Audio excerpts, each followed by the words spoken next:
Welcome to IMARA Woman Magazine TV. We are so delighted that you're tuning in for our 8th season because we couldn't do it without you.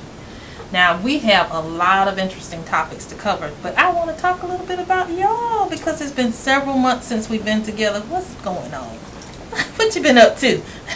Everybody looks at me to go. Yeah. Well, what's interesting is that last season we opened up talking about change and some different things, and I think I had a conversation about looking at making a career change, and I have done that. And I have transitioned from full-time campaign politics and fundraising, and now I have joined a lobbying firm. Good for you. Good for you. Wonderful.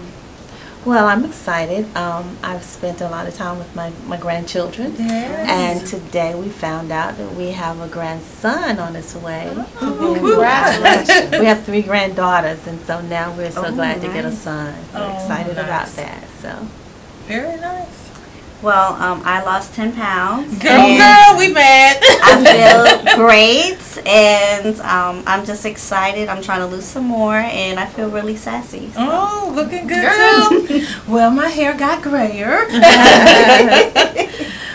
It's been an interesting time for me. We've had a lot of family things that have been going on, but nothing greater than just kind of celebrating being together and happy and healthy, and glad to be here for another season. Glad to be here. Well, ladies, let's turn our attention to the one and only topic that we've talked about forever, and that is a little bit of politics.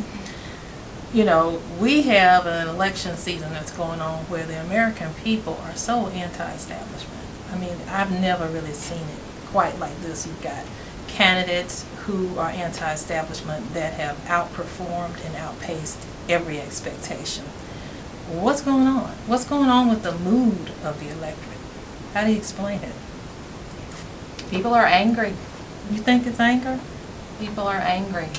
And one candidate in particular seems to tap into that very well.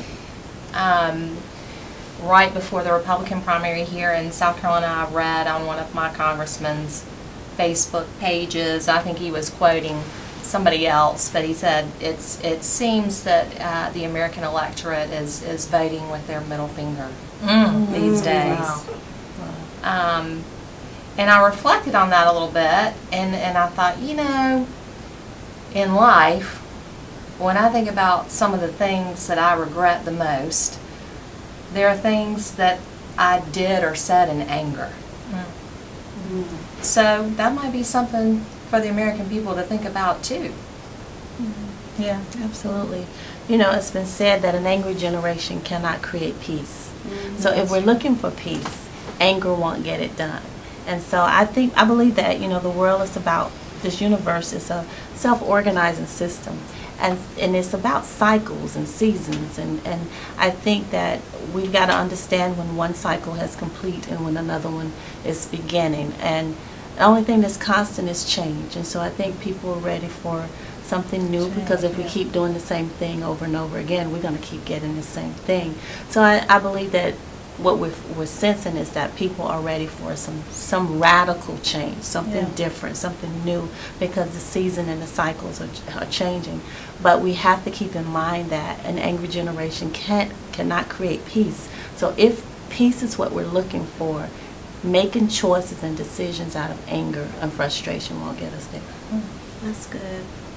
I just think people are tired of the same old, and I mean, it's just crazy. I just can't believe what I see on the news, and I just can't believe that certain candidates say what they say. Say it.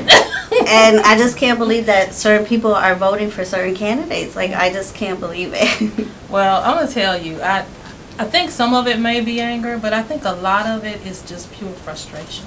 The American people, and I feel that frustration too sometimes, we feel as though the government isn't working for us. It's working against us. And the only time we are empowered to really feel as though we can do something is through an election. And people are tapping into that, sometimes in a negative way and sometimes in a positive way, because frustration has always moved our nation. But I think you have candidates, one candidate in particular, well actually there are a couple, that have really made their business to really bring out the most negative aspects of our frustration. And that's a bad thing. I don't think we make good decisions when that happens. And I think, you know, when you have in the body, when there's a runaway cell that goes rogue, then that cell creates a malignancy in the body, and it creates a cancer. And what we found in government is so much fighting within, and everybody wants to be a superstar, independent superstar, and run and go rogue and go independent away from the status quo. And there's something to be said about that, but you're creating a cancer within the government, and so it's not just one person. We can't just say it's the president. It's the entire government system where you've got all these people that want to go rogue. And so I think we've got to revamp and relook at what's happening within our government. Well, hold that thought. We'll be right back. So they say it's a man's world?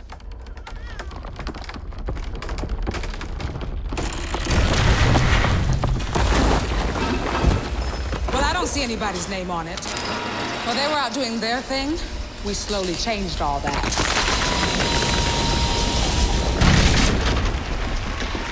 We changed all that.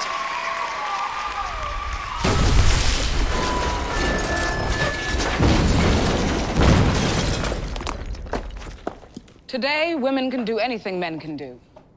And there's one thing we're even better at.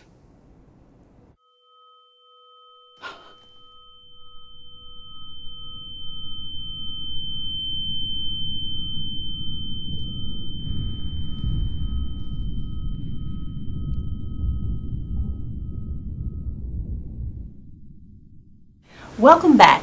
Although it's March, there are a lot of votes to be counted and a lot of votes to be casted.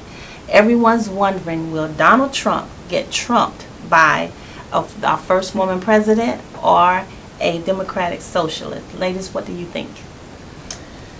I think that we might be in for a big surprise, because I know people don't think that Donald Trump has the ability to win, and maybe he doesn't, but he has tapped into something with a fervor. And the only person that's matching that on the opposite side is Bernie Sanders. And people are feeling as though, and I think, this is just my belief, I believe it's about money. I think when people hear him say, I'm not taking any money from PACs because I'm a billionaire, they think, wow, we might have a chance with him. And when people hear Bernie Sanders say, I'm not taking any money from PACs because my money is coming in $27 increments from you, that matters to people. So we'll see what wins out, but everybody underestimated him. And I think that, you know, a lot of other candidates have been taking millions and millions of dollars from PACs, including the leading candidate on the Democratic side, Hillary Clinton. So I think it'll be interesting to see how it comes out. Well, I think there's something else here at play that I've discussed openly and made some comments on social media. I think one of the issues, especially with regard to Donald Trump, is it just illustrates what a celebrity culture we have in America today. You know, and I feel like a lot of the same people that made Kim Kardashian a multimillionaire are some of the same people pulling that lever. If you look back when I was coming along and you were a model, the big contract to get was the CoverGirl contract, and that made you a celebrity. But now look at CoverGirl. They're going out and getting celebrities to be the next face of CoverGirl. So I just see this celebrity culture evolving, and I think that's part of the appeal of Donald Trump as well.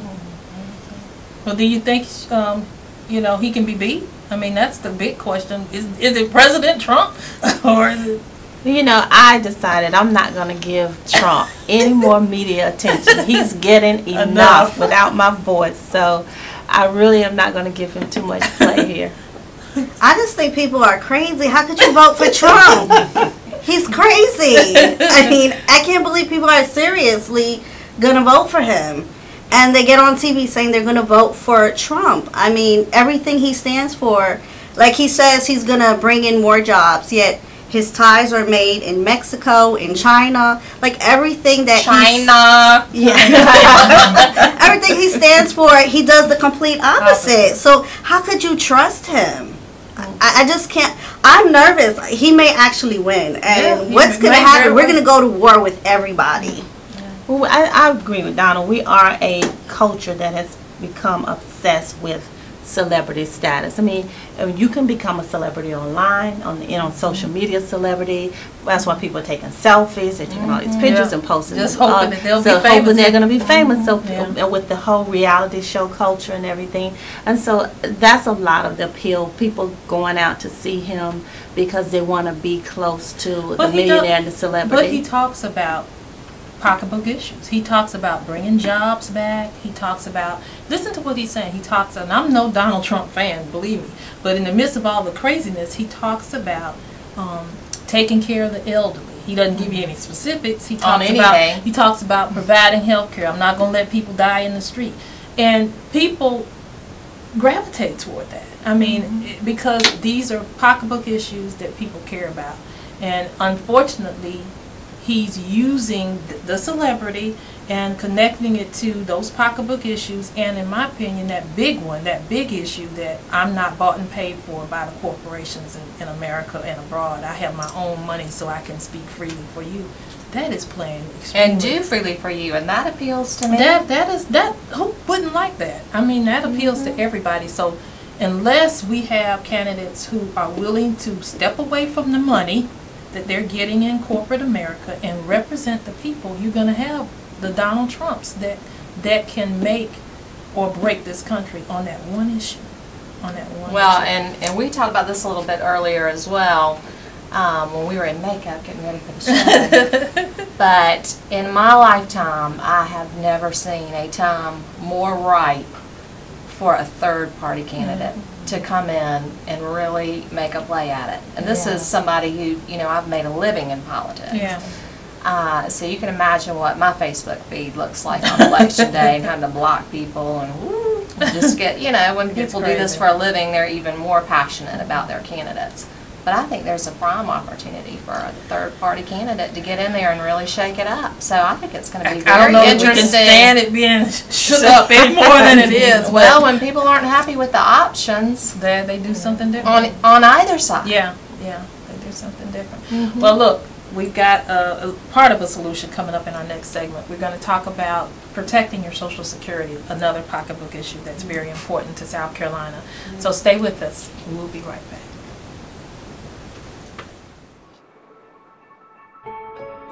We all have something neatly tucked away in the back of our mind. A secret hope. That thing we've always wanted to do. It's not about having dreams. It's about reaching them. An ally for real possibilities. AARP.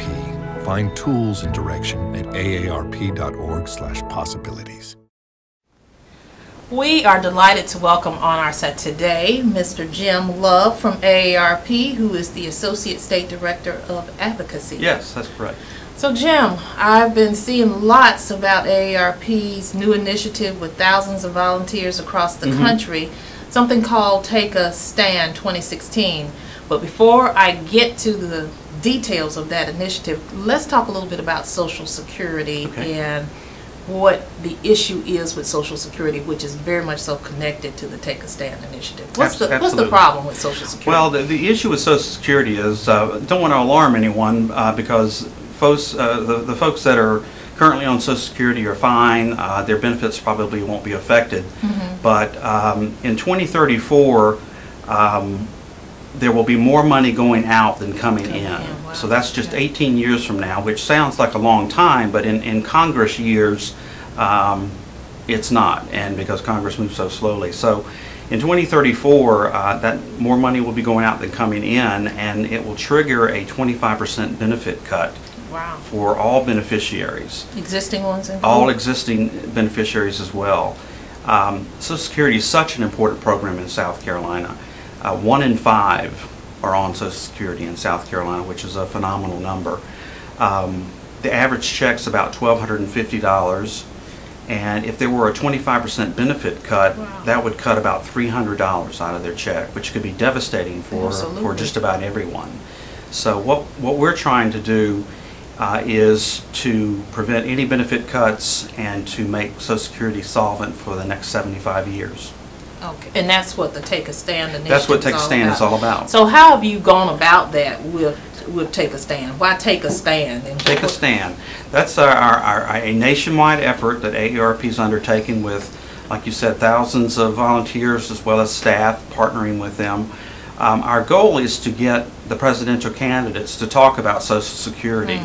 You know, we've done some surveys, and it shows that Social Security is not a high-profile issue like some of the other issues of immigration and ethics reform and those type of things. So we're trying to get them to talk about their plan to make it financially viable for the future.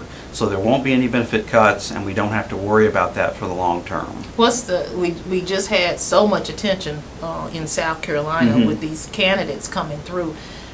What are you having any success getting it on the board? Absolutely, yes. You're mentioning our early primary status. Right. We just had our primaries in the last couple of weeks, and we've seen well over 150 candidates across the state in the last 6 or 9 months, and even a substantial number during that 2-week blitz right before the primaries. We've been able to wear our T-shirts and our red fleeces. I've seen those red fleeces out there. So we've got a signature, and we typically are there with 10 or 12, 15 volunteers, and we're able to ask those questions about Social Security. And like I said, it is working, because now we're getting these candidates to say, I see my Take a Stand volunteers are here. Yeah, they are saying that. Yes, they're saying that, yeah. And they're talking about Social Security before we even bring up the question. So they know that we're going to ask, and they've seen us in Iowa, they've seen us in New Hampshire, and then South Carolina, and then the campaign will continue throughout the rest of the primaries and Super Tuesday, which was just held, and the battleground states that are coming up. That's an important step, to actually be present. Yes. Physically present with local volunteers in all those states as you push Exactly. this issue.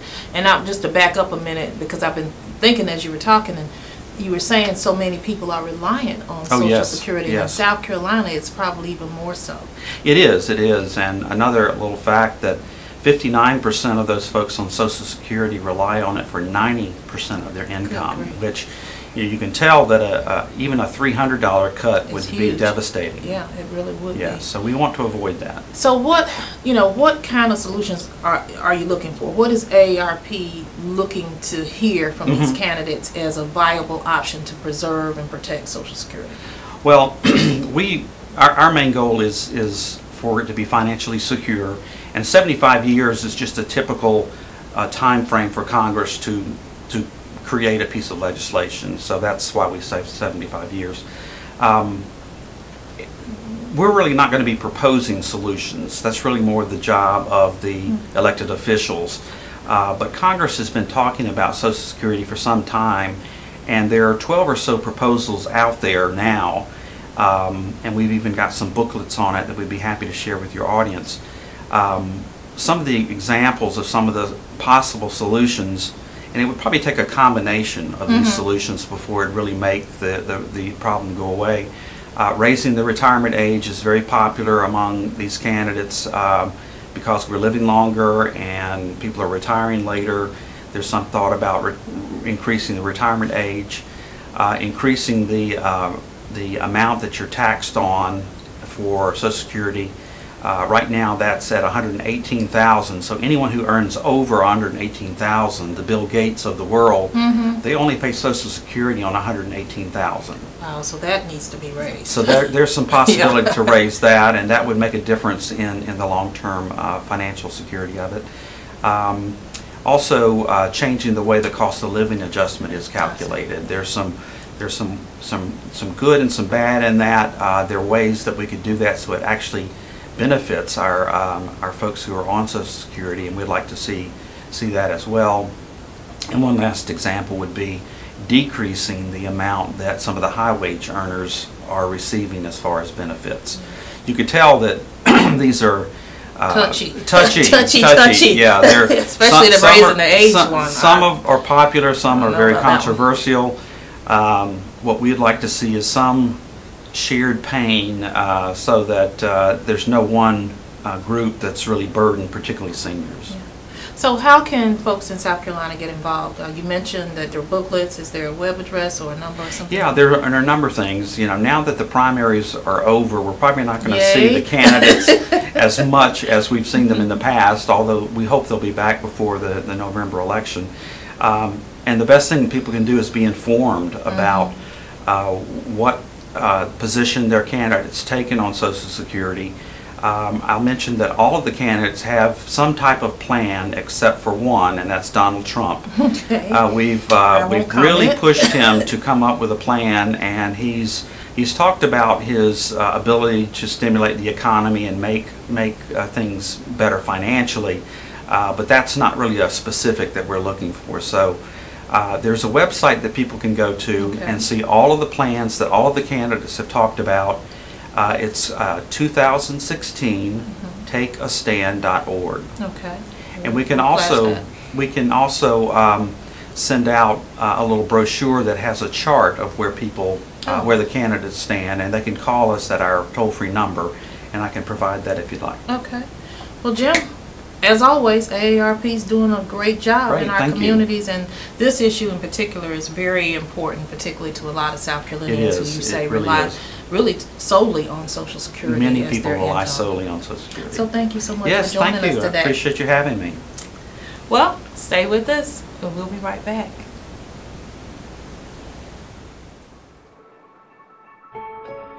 We all have something neatly tucked away in the back of our mind. A secret hope. That thing we've always wanted to do. It's not about having dreams. It's about reaching them. An ally for real possibilities. AARP. Find tools and direction at aarp.org/possibilities. Well, we are back, and back on our election topic.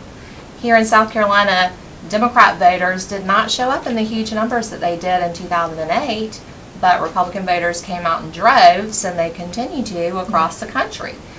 Why do you think the Democrats didn't show up here? What can they do to get people excited again?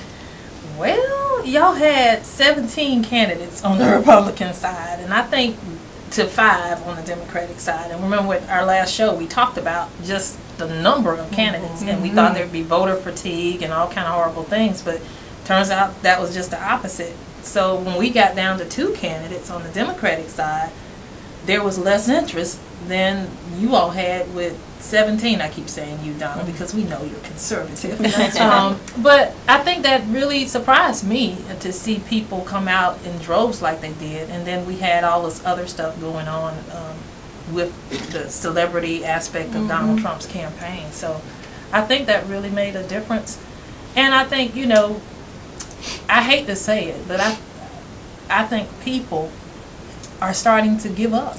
You know, they're starting to say, my vote won't matter. You know, they're going to do what they want to do. Why bother? I hate to say that, but I mean, the numbers show that, because why would there be such a tremendous drop in voter participation on the Democratic side? Well, I'm very passionate about voting. Y'all know that. And I found myself in a very peculiar place on Election Day and leading up to Election Day, especially given my background, where even as I walked up to the booth, I still wasn't decided. And I had so many friends and longtime activists in the party and people that have, you know, worked in politics and on campaigns, and they were in the same boat. Really? Even with all those candidates. But I just, you know, I couldn't fathom not going to the polls. But I know several people who didn't just because they said, I can't make up my mind. I think that's what's happening on the Democratic side. I think people are they're just, as Wendy said, they're tired. Not so much giving up, they're just frustrated, and they don't feel that they have the choices that they want to vote, so they just don't vote at all. But I'm with you, Donna. We have to vote. Yeah, we have to vote. That's not an option. That's a non-negotiable. We have to vote. Yeah, I just spoke to someone, well, several people, and they also said, well, I'm not voting because I don't like any one of them. So, you know, yeah, it's sad. It has been I mean, you had Donald Trump that generated a lot of attention, media attention. Every time you turn the TV on, he's the top story of every news report. But then you had Bernie Sanders, who surprised everybody with as a 74-year-old man, and his biggest supporters are people who are young, The youth. 18-year-old They to love it. 29. And that to me is worth a case study to see how do we capitalize on that enthusiasm. But I think when candidates empower people, people feel motivated to vote. And it's been on the Democratic side, I think that has been lacking, that enthusiasm. Yeah, we're not being stimulated. Yeah, I just hadn't seen it. Well, stay with us. We'll have more when we come back. Morning, Gary. We are GetSchooled.com. You want a college education, don't you? You know you do. That's why we're here. We're free and here to guide you through every step of the way, starting with attendance. Gary, financial aid forms.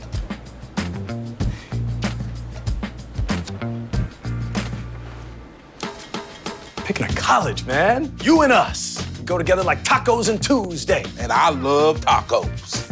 Go to GetSchooled.com. Okay, so what would you bring to my company? What do you need? I need problem-solving skills. I got through high school without a car, a phone, or a computer. No college degree, though. Not yet, but life's taught me a lot, and I'm ready for more. Well, you're not the typical kind of candidate that I hire. But you are exactly what I'm looking for. Your company could be missing out on the candidates it needs most. Learn how to find a great pool of untapped talent at gradsoflife.org. Well, that completes our show today. It went by fast, didn't it? It did. We hope that you enjoyed it, and thank you so much for tuning in as we started a new season. Remember, you can watch the show online at IMARAwoman.com. And don't forget to like IMARA Woman Magazine on Facebook. And follow IMARA Woman Magazine on Twitter. Well, until the next time,